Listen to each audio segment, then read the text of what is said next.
A pobreza está a crescer em Portugal, sendo cada vez mais difícil para muitos portugueses viver em quartos no centro de Lisboa, onde partilhar um quarto com várias pessoas e enfrentar infestações de percevejos é uma realidade cada vez mais comum. Para os jovens adultos que têm a sorte de ter algum apoio familiar, a situação não os atinge de forma tão catastrófica.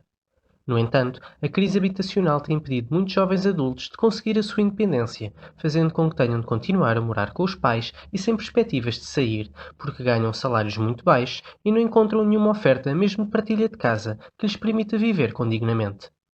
A crise da habitação tem também empurrado muitos jovens adultos, que outrora já foram independentes, de novo para a casa dos pais, o que em alguns casos pode levar a frustrações e a conflitos, caso a situação se prolongue por tempo indeterminado.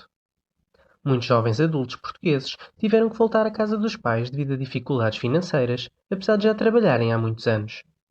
Em muitos casos, essa situação acaba por afetar a autoestima e o ego destes jovens adultos.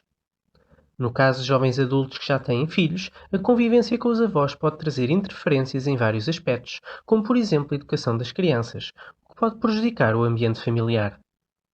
Muitos pais da geração anterior não conseguem entender a situação que os seus filhos estão atualmente a enfrentar, já que na sua juventude muitos deles já tinham alcançado a sua independência.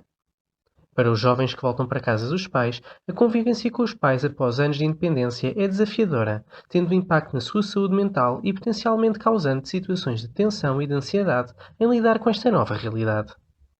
Muitos jovens adultos sentem que falharam ao voltar para a casa dos pais.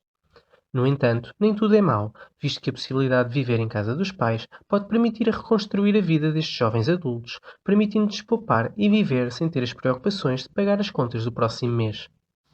Apesar disso, estes jovens devem esforçar-se para não ser um fardo para os seus pais, contribuindo com tarefas domésticas e despesas residuais. Na realidade que se vive atualmente, a vida de solteiro é muito mais complicada em termos financeiros.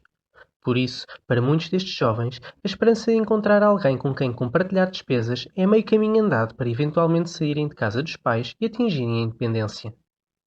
Portugal foi notícia recentemente em Espanha devido à crise habitacional, onde o país vizinho destacou a existência de jovens incapazes de sair de casa dos pais e trabalhadores que são forçados a viver em tendas devido aos preços elevados do arrendamento na área metropolitana de Lisboa. O jornal El Confidencial destacou o caso de duas imigrantes brasileiras que vivem num acampamento em Carcavelos, próximo de uma escola elitista com mensalidades de cerca de 20 mil euros por ano. Em declarações recentes à comunicação social, o líder da Confederação das Instituições de Solidariedade alertou que, sem transferências sociais, cerca de 40% da população em Portugal estaria a viver na pobreza, em comparação com os atuais 20%. Portugal é um país desenvolvido com um sistema de segurança social relativamente forte em comparação com muitos outros países. No entanto, a pobreza ainda é uma questão que afeta partes da população. Muitas pessoas que trabalham em Portugal continuam a viver na pobreza, visto que os seus salários não são suficientes para atender às necessidades e ao aumento do custo de vida. Também as próprias instituições particulares de solidariedade social enfrentam inúmeros desafios e dificuldades devido ao financiamento insuficiente por parte do Estado. A crise da habitação em Portugal resultou num aumento significativo no número de pessoas sem abrigo. Em 2019, o Presidente da República, Marcelo Rebelo de Sousa, prometeu retirar das ruas todos aqueles que desejassem. Mas nos últimos 4 anos, o número de pessoas em situação de sem-abrigo aumentou de forma significativa.